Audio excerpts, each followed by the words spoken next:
تصدرت الفنانة رانيا يوسف مؤشرات البحث ومنصات التواصل الاجتماعي خلال الساعات الماضية بعد ظهورها المثير في إطلالتها على السجادة بمهرجان القاهرة السينمائي الدولي، مما جعل رواد مواقع التواصل الاجتماعي يقدمون لها اللوم والانتقادات، والبعض الآخر يتغزل في إطلالتها.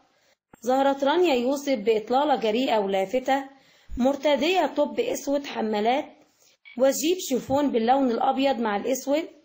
كانت آخر أعمال رانيا يوسف مسلسل بقينا اتنين الذي شارك في بطولة الفنان شريف منير وميمي جمال، يوسف عثمان، نانسي هلال، طارق عبد العزيز، مروة عبد المنعم، عمرو طلعت زكريا، ياسر البتوجي، عزت زين، عزة لبيب، والعمل من تأليف أمان التونسي، إخراج طارق رفعت.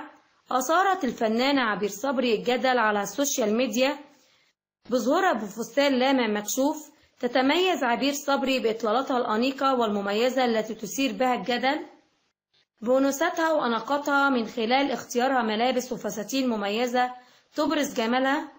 يذكر أن آخر أعمال عبير صبري كان مسلسل حدودة منسية، وشارك البطولة سوسن بدر، أحمد فهيم، أحمد حجازي، محمد علي رزق، هشام إسماعيل، طارق صبري، ريم سامي، نانسي صلاح، أمير صلاح الدين، دعاء حكم، هلا السعيد، عبير منير، ومن تأليف محمود حمدان وإخراج محمد محي الدين.